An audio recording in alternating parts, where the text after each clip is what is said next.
Welcome to Founders Field Note, the podcast where you can learn from founders how to be a founder. I'm Jason Klug, CEO and founder of Klugonyx Group and serial entrepreneur. Okay, so this week's episode is exciting because it's a good friend of mine and mentor and advisor of many years, Scott Paul. He's also a serial entrepreneur. He taught me how to be a serial entrepreneur. So he was a former employer of mine. He was my last and final employer. And I remember the day I interviewed with him, I told him that this is going to be my last official interview ever for a job. And it was true. So he definitely added a lot of value in my life and inspired me to become who I become. So Scott founded many companies such as Armor Active, which is the one that I used to work for, Instafluence, Volley, which is now Roster, and he's an angel investor in many companies, just to name a few like Gabb Wireless, Neighbor, Volley, Jump. I can't even name them all. There's so many of them on his list. So he's also a cryptocurrency enthusiast. He's part of companies like Jedi, and he's very active in the community all over LinkedIn. He's kind of a LinkedIn influencer at this point. So thanks for watching or listening. I try to dig a lot of dirty stuff out of them, so hopefully it's interesting. Welcome back. All right. We're back again with Scott Paul. After that commercial break. I didn't do any research for you. You did the first time around. Yeah. That was and I already noted. signed my name somewhere. Yeah, you just can't sign again. All right. We'll find the old clips. That's fair. Yeah. Where do we start? Did we go back to your childhood? Should we go back to your childhood? If you would like to. What was your first business that you started before Armor Active? Ooh, actually. Did you sell lemonade? I know. I remember I just recall the feeling I got when I realized you could make something. You can say a little for further more way money. back. You Yeah. could sell for more money, and it was shorts. Shorts? It was like prints. Like Like prints. LuLaRoe stuff? No, it was like you could just put together. This is in the 80s. You put together like I think I was 8 years old, and I'm like, Mom, can you sew these into shorts? And it was like this print of like neon something, and I don't think I sold a pair, but to maybe one friend. But You wanted to, though. yeah, I wanted It was to. And your intention. I realized that you could create a product and arbitrage. Sell for more than you put into it, and that's a big lesson for a kid. So that's what you understood, the unit economics of something that could build a business with, or at least make money it was with. Definitely that short company. So how'd you make a die line for that to make shorts fit people properly, or did they not fit properly? I think I wore them only. How old were you then? I think it was literally 8. Okay, so number 8 years old was your first one. It was that's when I realized you can like hustle something. Yeah. Okay, so moving forward in your life, you're sitting in college class, you buy stock for Apple. That was my undergrad. Yep, sitting in undergrad, that was Utah buy stock State. for Apple. Do you know why? iPod came out. Well, it was that. Yeah, well, it had just come out, and everyone was wearing those white AirPods. Yep. It was like the first version had the white things. Right. And I just got this free grant from the state to do my education. So they paid me a FAFSA grant or something. It was Wow. free money back in 2002 or 3. Mm-hmm. And so I took that money and I found at the time it was Scott trades, $7 trades. Mm-hmm. And I'm just like, the degen in me, this is pre-crypto. So I was like, I wanted to do something pre-Robinhood. Just wanted to trade some stocks. And Apple seemed like a good bet. It was like $2 at the time. Whoa. It's a really weird time to get into Wow. Apple. They hadn't not really come out of their slump from Steve Jobs was just getting his crack on it. Yeah, he's coming back in at that The new point. Mac OS just launched, and that was cool. You could just burn a DVD real easy. Yep. And good interface. And I held on to that stock. I bought like $10,000 of Apple stock, and I held on to it for a few years. I like almost 14x my money. I can't remember. It was incredible. Mm-hmm. And now it's like, And this is for a college student, yeah. like a junior in college or something. That's my pretty much my second year of college, and Yeah. my wife made me sell it because she's like, and this was smart of her. Take some gains off the table. Right. Should have kept it, but You didn't sell all of it, though, did you? I sold all of it. Oh, well. Well, the most of it, the rest didn't even matter. It was I sold. It was 6 figures, which was a lot for a 10,000. So you put a down payment on a home and stuff? Your condo or your townhome? and Yeah. paid off school and stuff. Great. Whatever I had. I had to win really young to see. You can take risks, and that could have gone the other way. I could have lost the money. Totally. But you can take risks and then do way better than you possibly could doing an hourly job or some secure type of income. Like I learned very quickly that high risk can do multiples. Instead of percentages, instead of a percentage signal behind your return, I wanted an X. Yeah. And Love that. That's fascinating. When you Okay, think about multiples. So you're in college, you graduate, you got an undergrad in what? The undergrad was in economics and international studies. And Cool. It was a good little mix for what I thought I was going to do at the time, which was go do, I want to do like sustainability and internationally, like some type of green energy. Solar was kind of being talked about. Really? Yeah. I didn't know that. Yeah, I wanted to go and like figure out ways to do like enterprise, but some type of green enterprise. I didn't know at the time what it would entail, and all the things took me more down an engineering path and not a business path. I knew I wasn't good at math or engineering, so I'm like, I gotta figure out business first. So I kind of naturally went into sales and business. Did you go right into an MBA after? No, I graduated. You jumped in 2005, around for a bit? And then I went to MBA in 2009. You jumped around a little bit, right? Yeah, I went and did sales. I went and worked for a lot of companies doing sales. Yeah. And then I learned how the companies worked at, and like I watched the bosses I always had, and I thought to myself, like, what do I like that they're doing? What would I do differently if I was running this ship? So that finally hit when in fact, one of my jobs, I took all the money I made in sales and I paid an engineer to help make helicopters or the drones with Nick. It was before Nick. It was Nick. Michael, this guy named, it was an awesome engineer helping me out. Was it Russ?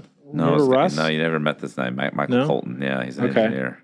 But Russ came in and Nick came in after that, and that was like first time I had an employee where I'm taking my money from my day job and basically giving it to him.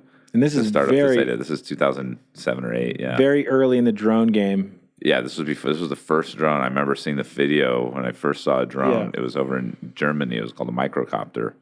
And I was trying to say, like, guys, this is going to change the video game because I was at a company that was selling videos done by big helicopters that you had to like steer and have a helicopter pilot, but RC helicopters. And I'm like, I don't think the helicopters we're doing right now are going to be filming once these drones happen. And everyone's like, yeah, I don't know, they're not reliable. And then not even a short 3-4 years. Yeah, now it's only drones. Mainly drones. You would never do anything but a drone. So taste of entrepreneurship there, for sure. And I remember you did like stuff in Moab and stuff, right? Where you filmed tourist videos and whatnot. Yeah, that's fun. I remember we went down to that. Remember we rented that freaking UTV, and your guys' video was still playing in the little rental shop that we made for that group. Yeah, that was fun. Okay, so you go to school, get your MBA. I don't know why you would, but you felt like it was necessary at the time. I think a lot of people are like, the only reason that someone could collect that much money for an MBA is that people must feel like they are trapped. Yeah. Right. Or they just don't know what's next. Exactly. They don't know what's next. And so it's like it's a way to buy time, and people think they'll go learn some skills or maybe make some connections. But the truth is an MBA is a total waste of money for most. Yeah. Versus starting a business like Armor Active. Start a business, go find online communities. So Armor Active. Look at YouTube. So I went to the MBA, and then I ended up making the business about the same 2 weeks I started. I was so bored. I just started sitting in class at the back, and like, I'm never going corporate. I need to do something. And you buy the domain. Bought the domain iPad enclosures first. Yeah. Did you have the idea of the iPad enclosure before the domain, or did you buy the domain? I had the idea first. It was actually a pivot. So I was trying to make a kiosk that was using this brand new iPad to help tourism industry, so they could go like see what's around the area. When you go in a hotel, I was trying to make software that you could use and get ideas of what there is to do in a city when you land at a hotel, instead of all the pamphlets of paper and the brochures. I'm like, let's make that digital, really inexpensive kiosk. And in order to like get the iPad secure in the lobby of the hotel, there necessitates some type of secure enclosure so the iPad won't be stolen.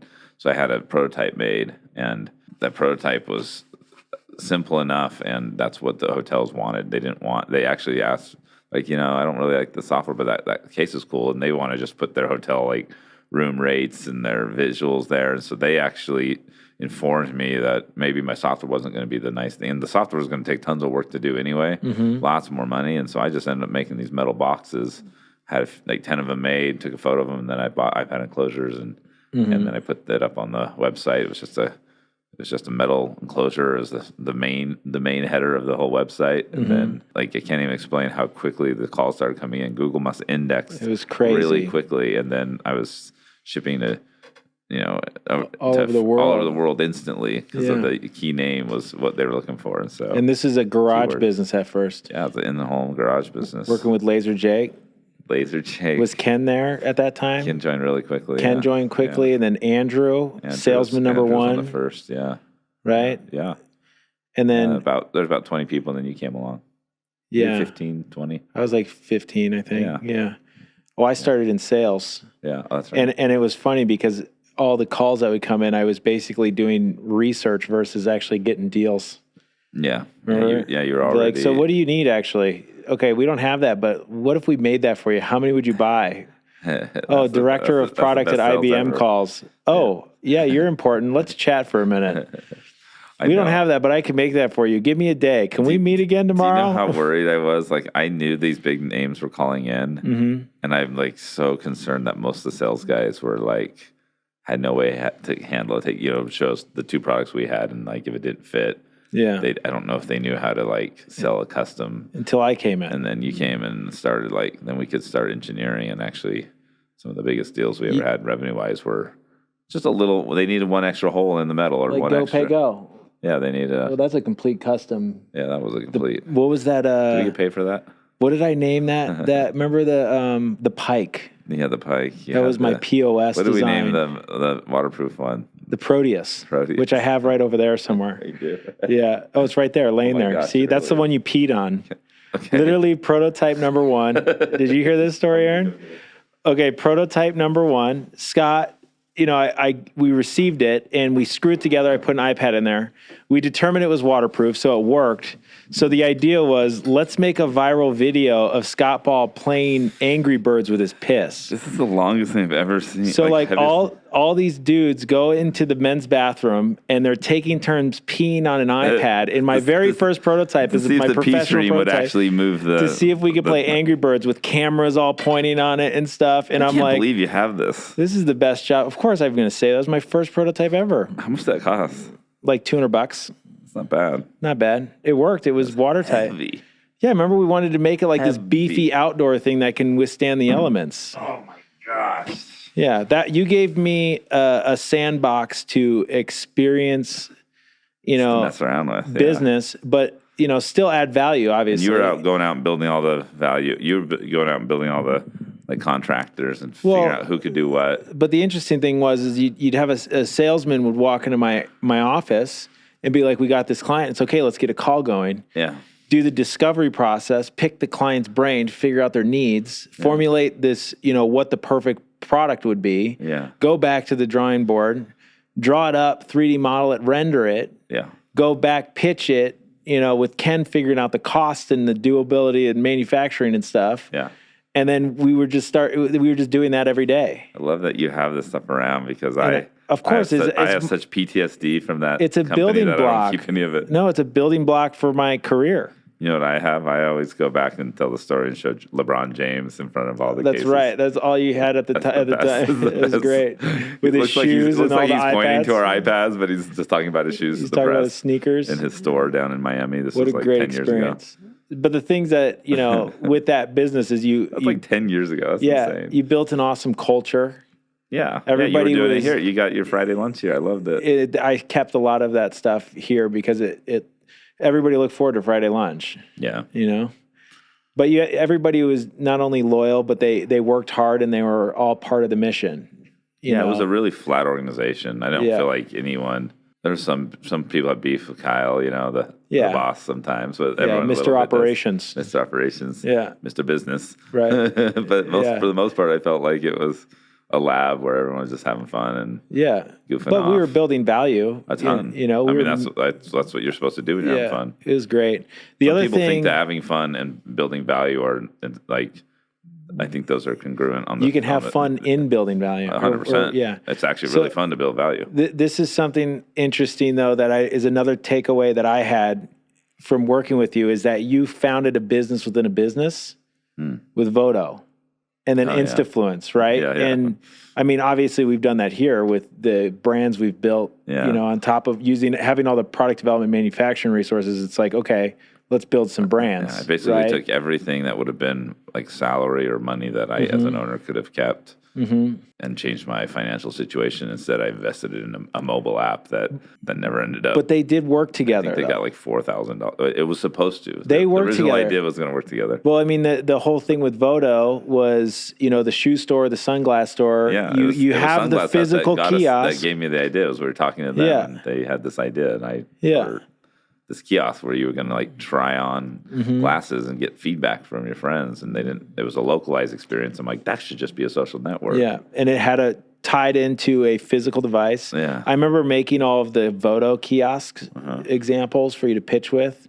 I don't think one of them ever got made. No, I think the Foot Locker one or the photo of the shoe. The shoe one. But then the thing is that with that, you built a social network.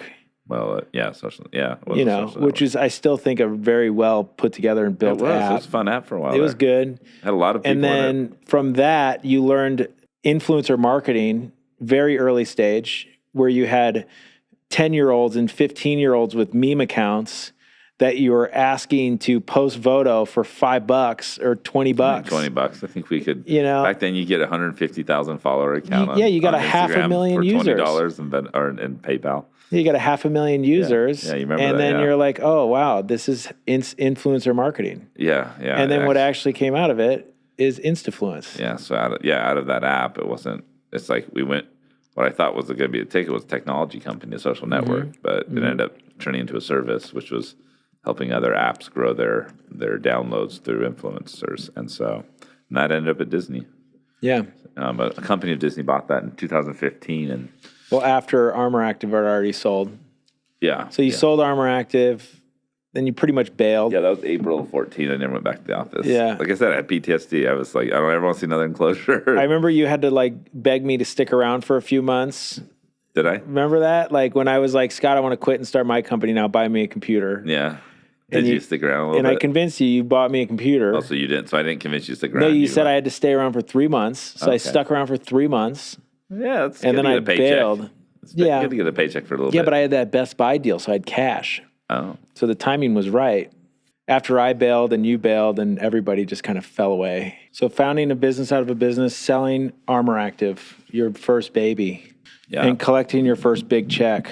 Yeah, it's a real thing. Let's talk about that. Do you remember going to Taco Bell, which is like right here with me? Uh-huh. And it was right before the exit. Uh-huh. What happened? You and I went to Taco Bell together. Yeah. And we're sitting in the drive-thru. And you're like, I'll never have to go to Taco Bell again. No. You told me how much you were going to make out of it. Oh, really? And you were like asking me if you should do it or not. Oh, if I should actually sell the company? I'm like, yeah, you dumbass.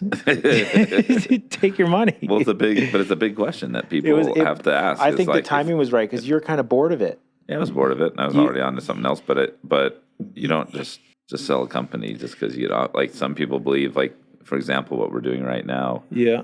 Kirk will never sell his company. And so it's like, I like the attitude. I didn't know back then that you could even sell a company. So when I got an offer, it was like, you mean I can have lifetimes of earning and stop working right now? And the answer is yes. Yeah.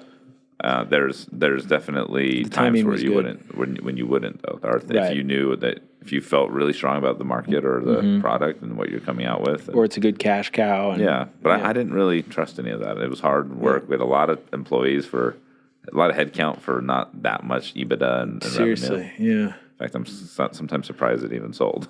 Yeah. You think you made the right decision? I do. In retrospect, 100%. Yeah. Because you had other stuff on the horizon because Instafluence was starting to go. I had that to do for sure. And then you put on your investor hat. Yeah. And then it allowed me to put some coin away for angel investing. And so that would have never, my side of my life would never happen probably. And you bought some Bitcoin. And the next changed your life. Now it's less than that now. Yeah, right. No, I'm just kidding. You bought it at $220. Yeah, I was gonna say you bought it way lower. Yeah. Yeah. whenever I feel down about it, I'm like, wait a second, it's still worth That's a still lot funny of money. Yeah, it's still worth a lot more than when I bought it. Right. So, So that was a pivotal moment. It was interesting because you went on like a little bit of almost like this purgatory or like this limbo, but then Instafluence started demanding more of your time before that sold. everybody goes through but anybody sells something, or like, yeah, it's every time like you kind of give something over to somebody else, and like the power dynamic changes, and there's a little bit of a loss of feeling. It just changes. So I've seen that in all my friends who've had any type of exit. Your incentives change, your goal posts change, everything changes. So like I was in limbo for a little bit, but yeah, that company Instafluence was doing influencer marketing for lots of brands, and my partner Nikel was very goal oriented and wanted to make it a massive. She wanted to have a $10 million sales year pretty much, and in the first year of business, and she more or less accomplished these things within the first 18 months. It was incredible, and that was that company was in Arizona, and then when it got bought, we all had to move to LA, and so I got to, which was weird. It was a little weird. I remember being sad that you left. Yeah. Yeah, but it was good, though. I wasn't staying out there, though. No, I know, but it was just still. It was weird, though. Like, yeah, it was weird. Some people could have got stuck out in L.A. We were about 9 months and came back. Yeah, I just went into their HR portal and like changed my address one day, and then moved home. And, like just got the paychecks, went to my Oro house here in Utah. So yeah, it's interesting.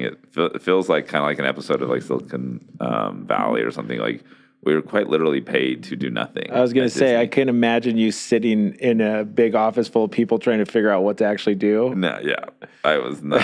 I'm just like, what would Scott do? I was a total liability. Did you have a boss even? Kind of, like Nikel, my partner. But I was a total liability. I was always like in meetings sometimes, and I was just there to goof off and be a class clown. You were like pitching Petfluence and stuff? 100%. I was like doing all these other businesses. What about this? What about dogs? One time I was just playing with a lighter, and I burnt my chest, my happy trail, and I lit up my chest, and in the middle of a meeting, and I torched that room. It was so stinky in there, I just thought it was a normal day, but those employees are pretty shocked. They're like, "What is going on? Who is this guy?" Yeah, and I just like. Does he have to come with this package deal? Is it? So you got some corporate experience. That was like. Yeah, I got 8-9 months of corporate experience, but they paid me for 2 years and a lot of money too. So that's good. That's the most I've ever been paid. That's great. I've net like a salary. That's the most I've ever been paid. Was the Disney salary. That's great. And then you moved back, and then you were for sure in limbo for a while. Right? Yeah. You tried investing in some failures and some. So I came back in 2016, and I started Wooley. So I actually started a new company. Did you start Wooley right after? Pretty much when I got to Disney, I started that company, which is basically a competitor. What I was trying. It's like Salesforce for influencers, kind of. Yeah, I guess in a way. so. I don't know. Now it's called Roster, and what it program. It's like a way to manage your brand ambassadors. That's like the first time you started a brand and almost like stepped away, though.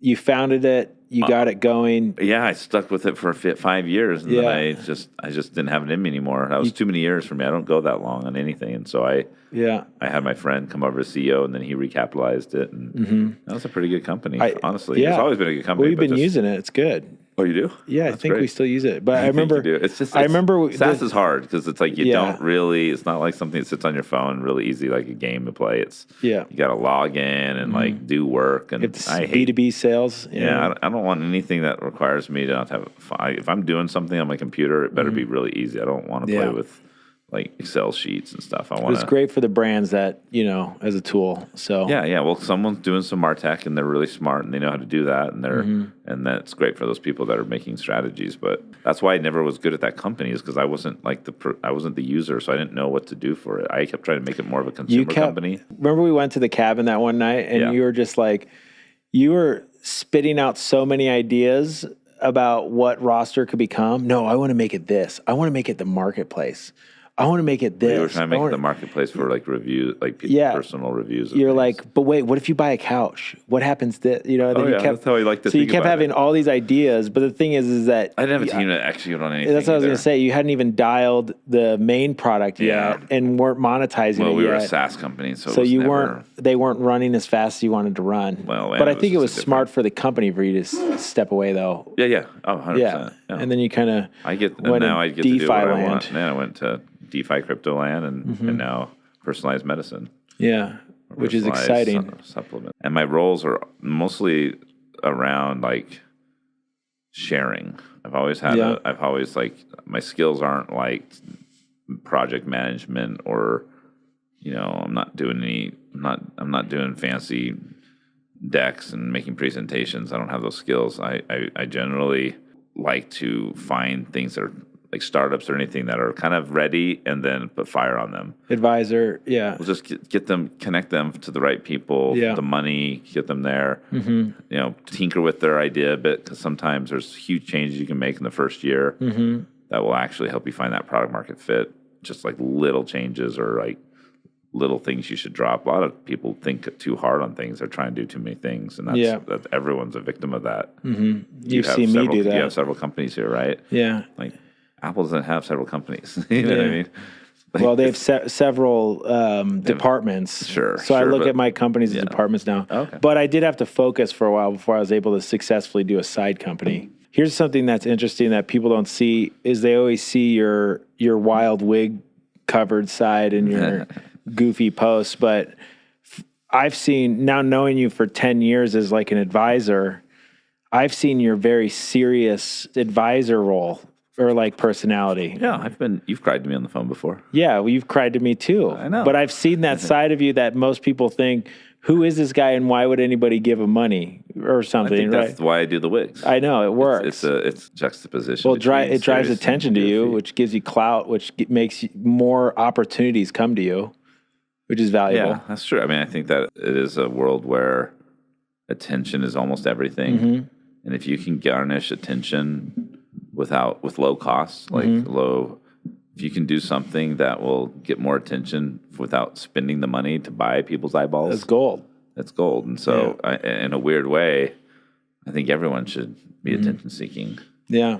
And it's just hard to do because it's like we're kind of people have a lot of people have respect for themselves, and they don't want to make a fool of themselves. And once you realize you can make a fool of yourself online, and it actually gets you your goals and your dreams come true, then you stop worrying about doing whatever the hell you want to do. And it's a little counterintuitive, but and I actually don't think most of the population wants to be chaotic online, wild, doing a comedy bit all the time. I think a lot of people don't have any interest. They're happy with how they are running their thing.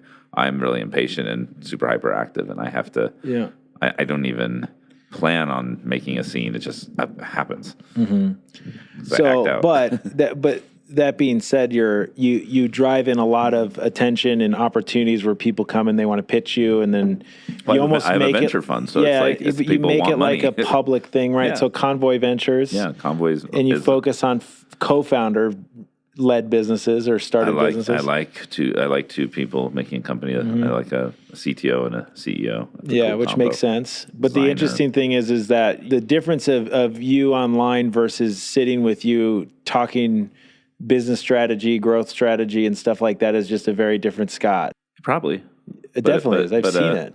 Well, because I say things online that I'll also say in person. Oh, totally. Yeah. But what you're kind of saying is like maybe don't judge a book by cover. If the wig clown on roller skates or one wheel, if you're just writing him off for a crazy pothead, you'd be right. But advisory here and there. Well, he can pull out some wisdom, some nuggets. But the thing is that I feel like people might see, Bitcoin Jesus as this guy that just got in Bitcoin at $200 and now has a bunch of money and doesn't always do it. But there's a very sophisticated version of you that is a founder, that is a past CEO that has a deep understanding of business strategy and building and growing a business. Like I feel like that side of you is, that's more the side that I know. So when people always say like, oh, what's weird Scott doing these days? Like people are like, is Scott okay? I'm like, yeah, he's fine. Because when we have our conversations and we're talking about something with my business or something with DeRai or whatever, it's like completely different than that person you see out there. True, and I just think it's like, people often want to know if I'm okay. That's yeah, but I know you are. You're just exploring a new version of yourself. Usually I'm just doing my thing. Yeah. I think a lot of people don't know me like you do, so they don't. They're just see the online antics. He's much more sophisticated than you might think.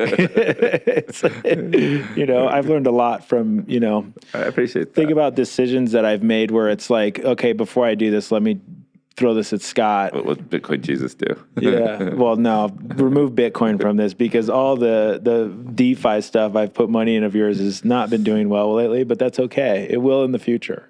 I think it will. I don't think we're going to a more centralized world. I think we're going to a decentralized world. Well, I'm wondering, and I always thought too, it's like, what if this economy and the fact that we're going into a recession, even though Bitcoin and all the cryptocurrencies are down right now, but could it be a reason for cryptocurrencies to get above the dollar in a way? I've seen plenty of conspiracy theorists type saying that is what's going to happen. Yeah. I've learned to not actually follow anybody's predictions because no one knows. It's just nobody knows. Yeah. So, and that's the funny thing is, I did buy cheap Bitcoin, but I bought a lot of it. Yeah. And guess what? I didn't sell it. Yeah. And so, HODL. Did I get lucky? You know how many times people told me to sell like my Apple stock or whatever? No. And so there's a lot of, I'm going to say a lot of grit in not taking chips off the table. Mm-hmm. Well, trust me that I'm going to HODL my giddy for a while. Might as well. Might as well. At this point. It's good though. HODL. I think I've done some wrong. I think I've done some wrong there. I actually think I've changed my attitude. I don't think you should. I think you should have a strategy, just as you should acquire coins through dollar cost averaging. You should divest in the same way. Yeah. And so the biggest mistake I made is I didn't divest enough. I divested through sometimes buying things with Bitcoin or like investing in DeRai Home. Yeah, was that with crypto? Yeah, can we talk about that? You gave me 2 Bitcoins. Did I really? Yeah. What were they priced? It was worth like $22,000 combined. It was 2 Bitcoins, about $22,000. Okay. You gave me 2 Bitcoins, and now it's worth 45 times what you get with what DeRai Home's 409A valuation is at right now. Okay, so I 45x'd it. Yeah. Versus Bitcoin can you give me not be? Can you give me the 90 Bitcoin back, or what is that? No, it's 2 Bitcoin, which was worth like $11,000 a pop at the time. Yeah. So now it's worth like 17. But you know what the problem is? DeRai is not liquid. There's no liquidity pool, so I can't. Actually. No, you're gonna have to HODL with me, big guy. That's a forced HODL right there. Yeah, it is. And that is the problem with anything that's not on chain is the liquidity crunch that people are in with startups. Yeah. Someday I think we'll be in a world where my shares of DeRai would be you mean when I take it public? Yes, exactly. Yeah. But I think we're going to learn how to do things where things are exchangeable and you can make transaction with equity in a very small stage. Yeah, makes sense. Because all the stuff that's causing that not to happen right now is a bunch of legal jargon and bull crap, and that's all being replaced with smart contracts on the Ethereum networks and stuff. You can do most of these. You can create stuff and shares and who has it and make it easily transferable. It causes some concerns because then if your employees start buying a ton or selling it, it could cause some really nice loyalty, but also gamifying your day-by-day operations. Exactly. You know what I mean? And that's what's happening. Payrolls tomorrow. Wait, a whale just sold. That's actually brilliant.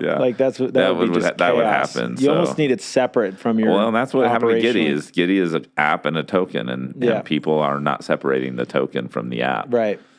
Sometimes it's like, geez, if we didn't have the token, people would not be fixating on this price, this thing this token. Instead, they would be looking at the utility of the app. Look at crypto.com, and then of course they have their token, which is Kronos, right? Yeah, Crow, yeah. Yeah, so it's like, when you think of crypto.com, you think of crypto.com, and then Kronos is just one of the tokens on there. That's what it would eventually, but you named it the same.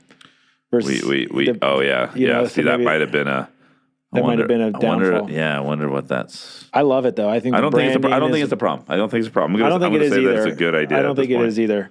I think the way you guys did is great because the branding, the content, the UX, UI, all that stuff is so well done. Yeah, it's a beautiful app. Beautiful I'll hold design. for a long time. Yeah, you know what you should do is buy more. I have been. I was going to say, if I had money, you're making real money dollars. I'm not in that position right now. If I was, I would be buying. I would be buying up Giddy, but not just Giddy. I'd be buying up some of the mutual funds we have on Giddy. Right, which pools. I have been. You have been? Yeah, I mean, you can get USDC with Ethereum and a Bitcoin blend on the Curve. I think it's on Curve or Balancer, and you can put these. It's like and you're owning those on chain, which is like. You're custodying them. I mean, you don't have to like ask for FTX to get your funds out or coin or any of those, or even Coinbase. It's permissionless. It's the basic. I've been telling people lately, and I get really excited and emotional when I talk about this because it's a fascinating concept. But custodianship means that it's like right now, if I gave you a $20 bill, your custodian of that would be like putting it in your mattress, keeping it in your pocket, putting it in your wallet, putting it in a lamp, like one of those big water buckets people put coins in.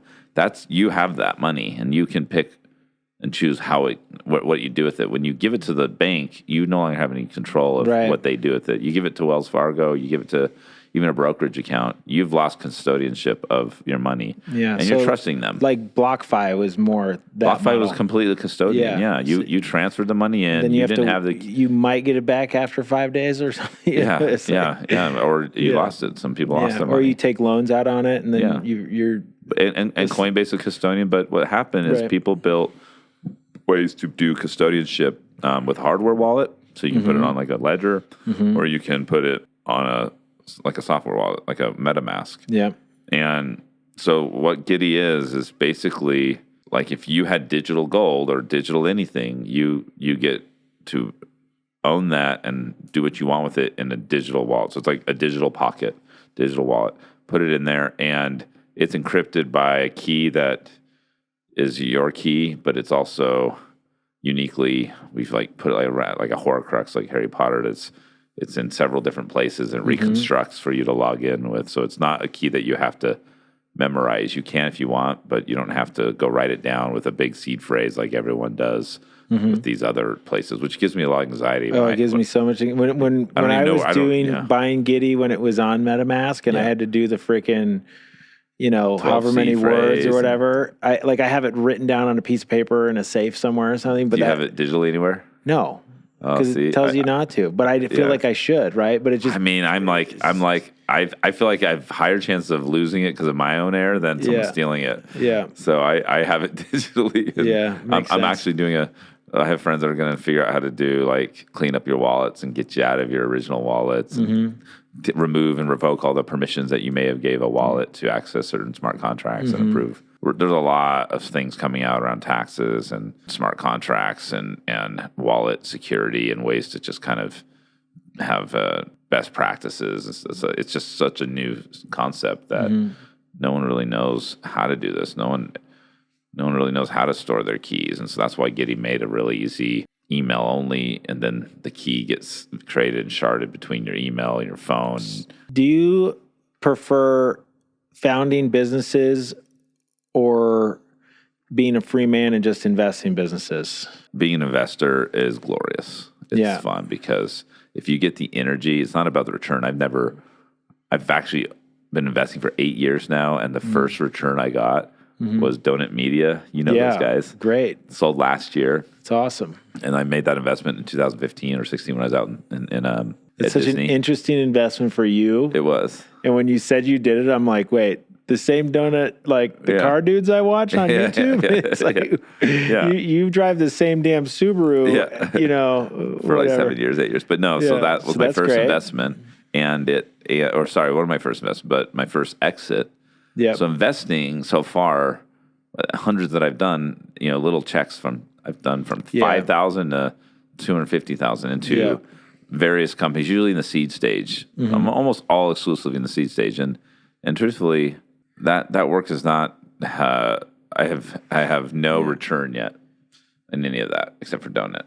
Yeah. So it's fun, but not because it's What about Nomi Health? And then they did really well. I did take some chips off the table. That Yeah. was just because they had a financing round that I could do that. But here's what Yeah. is exciting about investing for me is every day I get to see a pitch deck or a company's vision for the future. So I get to see what they think the future is going to look like. Mm-hmm. And it's almost like watching a Netflix series or a sci-fi channel. Mm-hmm. And if you think about it, if you see 10 a day and times that by almost every day, you're actually starting to see the future because you're getting enough sample of some of them are going to hit. Well, and you're getting enough sample of what people think the future will look like that you start to, there's this meta that's kind of around that. Yeah. And you start to understand something that's actually not on the paper when you see enough of them. And that's what makes it fun too, is that it's like, I love visualizing things that aren't yet created. And so founders just make for a really fun time to talk to and see what they're doing. Mm-hmm. Sometimes it's obnoxious because they just don't know what they're doing at all. But then I relate because I was there. And so I'm like, I got to tell them, you don't know what you're doing at all. And that shouldn't hurt your feelings. And here's like some simple things to do that just can reverse some of the tragic steps you might make that will give you like 2 years of heartburn. But the other thing is that the way they digest and receive that knowledge or that information shows you how they are as a company leader or a founder. Correct. Like if they take it or are offended by it, or if they get like defensive and stuff, you could usually tell their temperament as a leader and how they are going to be when it comes to how advisable they are. And we talk, my partner Trent Mono, we talk about this almost every day because for everything we think, like for every thesis we have or like belief we have, there's always an anomaly too. Mm-hmm. There's always this arrogant son of a bitch that you're just like, what are you? And then they ended up having the most success, you know? Yeah. So you can't just, there's not, the only really fixed rule we have is that we like co-founders, not just single, solo entrepreneurs. And then we also we only invest in Utah. And so it's really easy for us to kind of, that's our thesis. And so we look at, and it's pre-seed, seed. So it's like we're only looking at new companies that are in tech. And what are the bet sizes that you do? What's that? Like the bet sizes that you do. We started around, our first few checks were $50K. Now they're $100, $150K. Okay. And they'll get bigger. And we're actually realizing that it's better to double down on, like we at first thought we were just going to fund everything and then never do follow on just because we were just like that first check. Yeah. But now we're realizing that we want to go bigger into the bets we've already made. So we doubled down about 5 of our deals. You get to follow them and get the updates and see where things are at when they're doing those rounds. Oh yeah. Yeah. You should double down on Jedi if I ever do a fundraising round. I don't know if I ever want to. That's a bold way to look at it. It's growing profitably. That's what Kirk believes about his business, that when they go public, that you'll want to buy more shares, not sell your shares. I mean, that's a bold way to talk. Yeah, I respect that. That's good, yeah. Yeah. But if you were to offer me something right now, I would take some liquidity. I'm in a liquidity crunch. No, sorry. No. You don't want to buy my shares? No, I already paid your original investment back. I know, but don't you want some more shares of Durai? It's going to be so big. No. Yeah. No, I want to watch you suffer a little bit. Whittle back to that you phone like me in cash crunches. Yeah. You want to sleep with me in the back of the Suburban? Yeah, I'm waiting for your phone call asking me to invest. I need to pay salaries. Please help. Oh, man, that would be funny. I've done that before with you a long time ago. It's been a while. Well, what's next then? You've got Stacked. Well, I guess, can I say that now? Yeah, we should say it because it's already published. Yeah, you and Kirk are building something, and I get to be a part of it, which is exciting. This is cool. We're announcing it here right now. We just came out of a Stack meeting, and we'll interview Kirk. Yeah, he'll be on it. So Kirk's an important character in my story of the last 8 years. Yeah, because he was with me. He sold his company Snapchat same time mine was sold to Disney. So we were out there and both moved to California at the same time. Yeah, same time. He was in Playa Vista, I was in Culver City, and we'd meet at his apartment a lot of times at night and just learn about mostly AI and blockchain at the time. Yeah. Every night it was just some form of that with some other weird shit. You know, I mean, there's always something that sneaks in there. But your first weed gummy? First weed gummy was out there. Yeah. And it's like, so anyway, if you get. I really think that weed does help you find and understand the blockchain a little clearer. It's hard to believe it. It all makes sense now. So it was out there that he's like, Scott, buy these Bitcoin, tattoo the address on your hand, never sell them. That was kind of the first principles that I learned out there. And wait, Kirk did that? Yeah, I didn't know it was Kirk. Kirk got me into Bitcoin. That's sweet. 100%. Wow. So it's been that we've tinkered, invested in a lot of things together. He invested in Volley, all these other companies I've had, and he's the most prolific investor in Utah. Yeah, he does almost every AngelList deal that looks good to him. And so he's got where I have hundreds. He probably has 500,000. What value do you hope to bring to Stacked? He wants me to I still haven't figured it out. He wants me to be the CXO. What does that mean? I'm supposed to build the experience. Are you? Yeah. Oh, well, in the packaging meetings about building the experience, you've been sitting on your phone the whole time. Yeah, I think the experience comes later. Okay. No, it's hey, I'm at the packaging meeting. That's true. It's a big move. I haven't seen you attend this many meetings, so I'm very impressed. Okay. I think it's an incredible future. Kirk said you don't have to do anything, Scott. You just by his side though. That's enough. He just said you don't have to do anything. I want good vibes and I want to know how. But he's been tapping a lot of my brain on having working with ambassadors and affiliates. So with one thing I've been testing for the last 5 years is first started when I got the Tesla and the Tesla had a referral Tesla program. Yeah, and I'm like, wow. They told me right in the app the milestones in which I can earn certain things with Tesla if I refer people. So I went out and bought TeslaDad.com, which is now a porn site. I found out I let it lapse and someone got it. So don't go to TeslaDad.com. So weird. Yeah, second time that's happened to me. Wow, my second time. My Twitter account got hacked. My original one. And it turned some Russians turned into porn. Wow. I did this thing with that Tesla where I started making content to get the referrals so that I could get, if I got 50, I would get this Roadster. And I'm like, I'm getting the Roadster. I'm going to get 50 referrals. I don't think you could handle a car that fast. I was so confident. I probably couldn't, but I was so confident I was going to get it.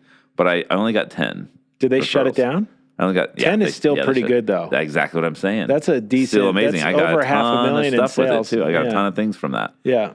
So, and that's a lot of sales. That means I moved impressive. like $1 million of Teslas. Yeah. And then I started doing with financial apps, like this one called Public that came out. And if I had a credit card, like a business credit card, like Brex, they had one I did that with. So anything that gives a referral program, that's what Giddy's doing. I'm meeting with. You're an influencer. I'm a micro influencer you are. in the. You had 50K or so. Before I got banned, yeah. That's I was an decent influencer. Following. But the thing is, I feel like LinkedIn. You're going to get more eyes than having 50K followers on Instagram too. So it's. I think. Well, your audience is probably so much most tighter, prolific, more visible. What am I saying? Well, and the audience is probably a better purchaser for a lot of things. Yeah, because you got to think Instagram 50K LinkedIn followers is like 250,000 Instagram followers. I feel like and these LinkedIn people were actually like a lot more professional CEOs and stuff. So it's like a lot of money there. Yeah. And I've noticed something is that there's the content. It wasn't about followers, but I could make content that would do decent in engagement. Meaning I would get conversations started. And I'd post. I had over 30 million views on my content on LinkedIn before it got banned. That's impressive. And so it had a lot of eyeballs, but it's just a different network than an Instagram. One's a lifestyle. One's kind of showing off certain things, and LinkedIn's. You have to be a little more cerebral in the post. It takes a little more time, and that wasn't easy for me because I usually would type and have a ton of errors and dyslexia. While you're doing your morning business, you're doing your LinkedIn post. Morning business. 10 minutes, and your ass cheeks start to fall asleep because you're sitting on the toilet so long trying to get the post other done. health issues from doing that. There's other stuff. Yeah, I think I might have a hernia from Scott's post. What are the little hemorrhoids? Well, then what's next then? So Stack's next, and so Stack's going to be the. If you're going to divide your focus, because obviously you're going to still have Convoy Ventures going on, you're still going to have. Yeah, I still have to do Convoy. I still have Cryptopia, which is an event. Giddy, which you still are actively. Giddy, I'm a board member and an active, yeah, biggest investor, and very, very much probably the biggest what do you want to say? Like Influencer, enthusiast. The enthusiast. I'm a major promoter of The that. DeFi That's what got Jedi. me kicked off of LinkedIn was me sharing Giddy. So Interesting. so I've gone to town for Giddy and I believe in it. Yeah. And But Stacked, would you say is going to be 50% of your time? 30% of your Stack's time? going to increasingly become a lot more of my time. Yeah. Because It's going to be an it's operational really fun monster. because it's working with people that are, Kirk doesn't hire anyone that doesn't bring fun and creativity to the table. And so it's not work. My time will be spent learning and growing Stack. And we don't even know what that is yet. It's totally different vertical. Yeah, it's something I've never been in. I don't take supplements. I've never done vitamins. I'm not good at routine. Well, we will so everything now. about this is that's what I love about it. If I can be a customer of this, and which I already want to be, and I already have been, then it will really change. I think we'll I think we'll have a really large addressable market if I can be a customer and if my daughter can be a customer. And what it is a night and day supplement. Well, the thing is, for everybody. The thing I like about it is I've always had a hard time figuring out what supplements to take. Yeah. Like I'd get a bottle of like Men's Daily. Yeah. And then like I'd stop taking it. Yeah. Or something and be like, oh no, I need vitamin D. Let's get a bottle of that this. It's also just not fun. Like there's not a part of like unscrewing a lid and popping in some big fat, bland white pills in your mouth or gel things. Like what you're doing and helping Stack with is that I think the process of taking this supplement and having this community and this app and the artificial intelligence, machine learning stuff that's going on in the background to keep you informed of like how your body's changing. I mean, we're going to get all these biomarkers with. That's why I've got this Whoop on, got the Apple Watch. I'm going to test the Oura Ring next. Where we're trying to figure out what is the body giving us as readouts that's coming out of because no one's going daily to get their blood tested at the doctor, and when they do, I just did it the other day. They don't give you anything that you can go put into a computer and analyze. So we don't have data. We have more data on like our kids' phones and our 1980. I mean, like the cars, we have more readouts and more markers than we do our own bodies. And yet the body is probably the most important thing. Living is probably the most important thing. And yet just not a lot of feedback. And so we're thinking that's a problem. And that's how that's how the supplements will eventually change, is that it'll be the first years, I think, are going to be just get everybody topped off and have their oil and their fluids all like topped off, the vitamin D, the magnesium, and the vitamin C. But then it's going to go personalization based on what your smart devices are telling you and what your blood tests are telling you. Then we want to personalize it, and that's that's where you come in. How do we make a machine that can personalize millions of I have refills? Some ideas. Yeah. Here's a question. Thinking back to when we met. Yeah. If you were to go, remember when you interviewed me? I came for the sales interview and then came back for the second interview, and the VP of sales at the time wasn't there. So you and I ended up interviewing with Nick in that dark room. Remember? Yeah. It was like no furniture there. You like dragged a chair in there, like, okay, let's sit in here. I remember that really well. Yeah. Okay. So going back to that time, what would you tell yourself to set up that relationship with more success between you and I? Wait. If you could right now, knowing where we're at, go back and whisper one thing in the ear of yourself during that interview with me, what would you have said? Nothing different. Nothing different. I don't change anything. I feel the same way. I don't regret or change anything because it would have. You know what would have sucked? What could have? Something could have happened differently, and I think everything happened for you the way it needed to happen. Oh, yes. It needed to happen. So you know what would have sucked though? What? If that VP of sales you had, who didn't like me the most, I don't Ryan? think. Yeah, I don't think he liked me very much. What if he said no to me, and we never worked together? That doesn't happen. Wouldn't that suck? I know, but that just doesn't happen. Yeah. Everything happens how it's supposed to happen. Yeah, you remember you were like sitting there like, yeah, let's build you a computer right now. You want to start engineering right now? Screw the sales gig. Yeah, I love that. What do you need? Tell me what kind of computer you need. Here. Let's do this. We have enough salespeople. I think Kyle talked you out of it when you went upstairs after that and were like, well, what if we did this? Yeah, he's like, no, don't do that. He's good at slowing things down. I showed up early and there was no computer there for me and stuff. Remember like that following Monday, and I'm just like sitting there like, okay, what do I do now? That's pretty funny.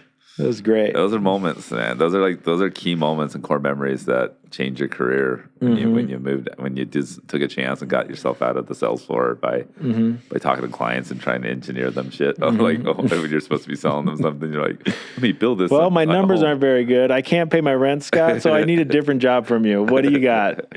That's basically what happened. Oh man, that was fun. That's good. Good history. People ask this question in a lot of podcasts, like, what would you tell your 20-year-old self? Mm-hmm. I would have just said buy Bitcoin earlier. Yeah, I mean, that's about it. That's always interesting. But even then, something could happen, Like, if you're happy where you're at right now, then you shouldn't want to tell yourself anything different. Yeah, except for maybe just like, only sell half your Apple stock. Again, you're not hearing, like, if anything happened different... True. I might have waited at a traffic light for a different 2 seconds and got rear-ended or T-boned. So I like exactly what happened. Don't change any of it. True. Fair enough. Okay, so give me some takeaway, those main field notes that we discussed. Think about. I don't know. I don't know what I said. Well, some of the field notes that I think that we got to reminisce on this thing. But there's some main takeaways. Like, what are those main hitters? Like, for example, your ability to pivot. Pivot's important. It's also look at what you did going from a Sunglass Hut meeting to Vodo to Instafluence to Exit, right? Like if you didn't and I remember those pivots were like within a day. I remember when it went from Vodo to Instafluence. I mean, that was like a 2-3 day decision. That's my brain, though. It was like whoosh. That's ADHD. But it's good though. I have the same thing. Obviously, it's like sometimes you just have to be like, okay, we're not doing this. I remember like when it literally becomes boring to me. It's like I don't want to do it. I can't see that future anymore. Pivot. I just am not interested in pivot. Our brains are really strong. Like they want to build the thing they see. They want to make it real. And so if your brain just can't stay with that and you can pivot and see a new future, follow that dream, like whatever that vision is. And that's I can't not do that. And so the second I get bored of the problem or don't see the future of it, and that's why I know things like Stack and Giddy are really good, is I continually have reaffirmation what the future of that looks like. And it could continue to evolve and add other verticals within. Teams that are amazing building it. Yeah. Which is Stacked is interesting because the potential of pivoting and all the different products you can offer, which at the end of the day still tie back to the same principle and delivery method. Yeah. But it's like, it makes it where you can basically provide something for every single human on this planet and help their health. Yeah. Which to me, I think is pretty cool. We know we can do that. The question is, can we get people to believe that that's what we're doing? Over time, trust is so low on anything getting shipped, anything you pay for that then you have to put in your body. Like, we basically don't believe anything and we just try it. And then we try to feel something after we take something. And it's very hard for most supplements or nootropics or whatever to actually feel anything. And so we're going to have it's going to take a while to gain trust. And that's what we talk about the most. One of the things we're doing is we're building most of the company with AI, meaning we ask AI a lot of questions and use it as part of our board member. Is this the one that you text it with? Yeah. Is it the same one or is it a different one? It's GPT-3. It's the current, but 4 is coming out real soon, so that's going to be 1,000 times more than the one we're using. It's crazy. So we like using the AI to inform us on decisions. It's better to use a million brains versus just one. Although you shouldn't use any in isolation. You definitely still want the humans. They're organic. Our gray matter is still pretty important, whatever's in between our ears. And technically, don't our needs determine what information the AI provides us anyway? So in a weird way, we're still if our needs evolve, the AI needs us to evolve so it can tell us the accurate information or whatever. I'm going to steal your car. Why? Because you would take my car. I'm not taking your car. You are. Your car isn't loud enough for me. I'm going to swap just today, then we'll swap tomorrow. No, I will not let you drive my car. No. I cannot get to my next podcast. If you wreck my car, then you have to buy me. I'll give Venmo you. I'll get you a down payment. You can hold it in escrow. You Venmo me $100,000. I think Giddy's almost there. We got to wait 2 days and maybe we'll be there. No.